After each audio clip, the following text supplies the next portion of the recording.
तर सिसोडिया साहेबांचं आपण एक लिव्हरचं मोठं ऑपरेशन केलं आहे. आज 4था दिवस आहे आणि बऱ्याच लोकांना असं वाटतं की वय झालं आहे किंवा मोठं ऑपरेशन आहे, सहन होईल की नाही आहे.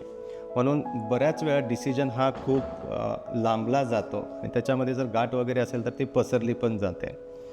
पण साहेबांनी साहेबाच्या मुलांनी लगेच 3-4 दिवसात डिसिजन घेतला की आपण करूया आणि ऑपरेशन एकदम छान झालं. आज तुम्ही बघताय की 4थ्या दिवशी ते चालतायत आणि कदाचित उद्या डिस्चार्ज पण होतील. आणि फक्त ट्यूब आहे, ते पण आज आपण काढू. बाकी सगळ्या त्यांच्या ट्यूब्स वगैरे 4थ्या दिवशीच निघालेल्या आहेत. तर वयामुळं ऑपरेशनची तीव्रता समजत नाही किंवा त्याचा सक्सेस हा समजत नसतो.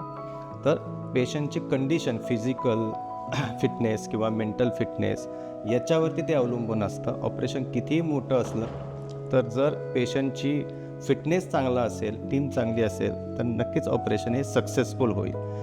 सिसोडिया साहेबांनाच तुम्ही बघा की ते किती व्यवस्थित 4थ्या दिवशी चालतात आणि मगच ठरवा. तो छान जे माझ्यावर शस्त्रक्रिया केली त्याबद्दल मी त्यांचा स्वतःला आभारी आहे. अगदी योग्यरित्या माझ्यावर उपचार करून मला अगदी थोड्या दिवसात तंदुरुस्त केलं.